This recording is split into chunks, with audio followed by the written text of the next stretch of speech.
kur je një vend i prapambetur vështirë se ka rrugë tjetër veç ecjes përpara. Kjo që veçanërisht e vërtet ose kur bëj fjalë për indeksime të rritjet e detyruara, metoda më e parapëlqyer e propagandës komuniste. Që shqiptarët janë të varfër, ky është një fakt i pakundërshtueshëm, i pamohueshëm është edhe fakti tjetër, se nuk ka të dhëna që të tregojnë se sa pak apo shumë jemi të varfër. Do të ishte mirë të dinim se nga cili burim dhe kjo shifër, sepse as në stat, as Banka Shqipërisë, as Banka Botërore nuk kanë publikuar ndonjëherë në një të dhënë të tillë. Ndoshta, bëhet fjalë për ndonjë departament imagjinar statistikor të opozitës, që punon me ndjesi e jo me shifra. Kur flasim për koston e jetesës, faktet janë të qarta. Pagat janë rritur si asnjëherë më parë. Paga minimale është dyfishuar në më pak se 5 vite. Konsumi dhe kursimet janë në rritje. Po, çmimet janë rritur, por pagat janë rritur me një ritëm më të shpejtë se sa ato.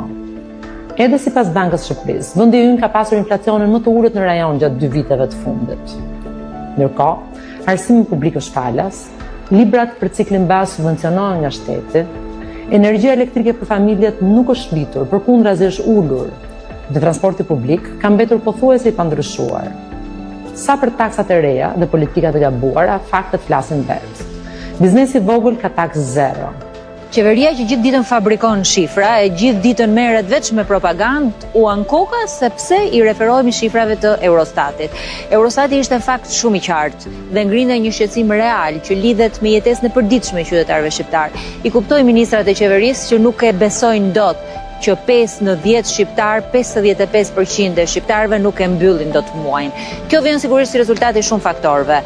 Të ardhurave në rënje të disponueshme, të taksave të rritura, të faktit që 40% sot e buxhetit familjar shkon veç për ushqim, po nga ana tjetër rënjes të ardhurave nga emigrantët, prej vlerësimit të euros me vlerën 30% dhe rritjes së çmimeve të shportës ushqimore me 30%. Është fakt, shqiptarët sot janë më të varfër. Shqipëria sot është më e varfër. Shqipëria sot fatkeqësisht është e vjedhur e nuk kap se të cilën as çuditur as surprizuar, sepse këtë e thot dhe Eurostati.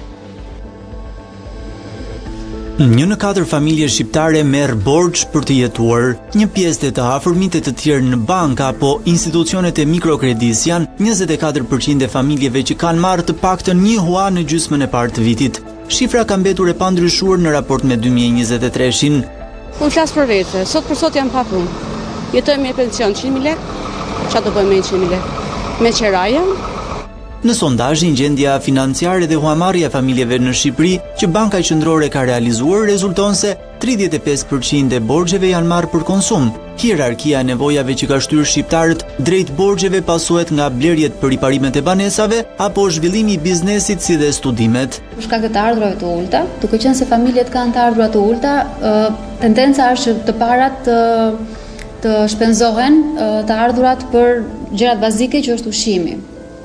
Arsyeja tjetër është për shkak se çmimet e ushqimeve në Shqipëri janë relativisht më të larta krahasuar me vendet e tjera të Europës, sidomos nëse krahasojmë me vendet skandinave, ka një diferencë shumë të madhe.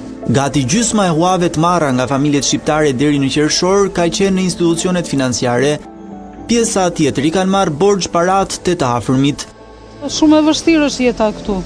Shikoja Albini nga 100.000 lekë pensionistëve, këtu nga 50, pse? Më do vot jemi ne nga ekonomia se ata? Sipas zgjedhjeve të Bankës së Shqipërisë, familjet që marrin borxh janë të shpërndara thuajse në mënyrë të barabartë mes zonave urbane dhe atyre rurale, pas nuk mbetet as Tirana. Çfarë vjet re është që Tirana ka përqindje më të lartë të shpenzimeve krahasuar me qytetet e tjera. Kjo për faktin sepse jetesa në Tiranë është më e vrullshme, çmimet janë më të larta krahasuar me qytetet e tjera më të vogla, gjithashtu kërkesat për konsum janë më të larta. Pra, shpenzon ndryshe një familje në Tiranë e cila është në orare më të gjata në punë, ndryshe nga një familje e vogël në një qytet të vogël të Shqipërisë. 1 në 3 shqiptar jetojnë në kushte të vështira ekonomike gjatë vitit të shkuar. Kjo sipas avokatit të popullit, për shkak të nivelit të ulët të ndihmës ekonomike, pagave dhe buxheteve të kufizuara të bashkive për mbrojtjen sociale. Varfëria në Shqipëri do të ishte edhe më e thellë nëse nuk do të ishin emigrantët. Paratë që ata ju dërgojnë familjeve në AD janë shpesh burimi vetëm i të ardhurave për këto të fundit, vlerëson Banka e Shqipërisë. Vlerësimet bazuar në efektin mesatar të trajtimit për familjet e trajtuara dhe efektin mesatar të trajtimit tregojnë se remitancat ndikojnë pozitivisht në të ardhurat dhe ndihmojnë në uljen e përqindjes së popullatës që jeton nën kufirin e varfërisë.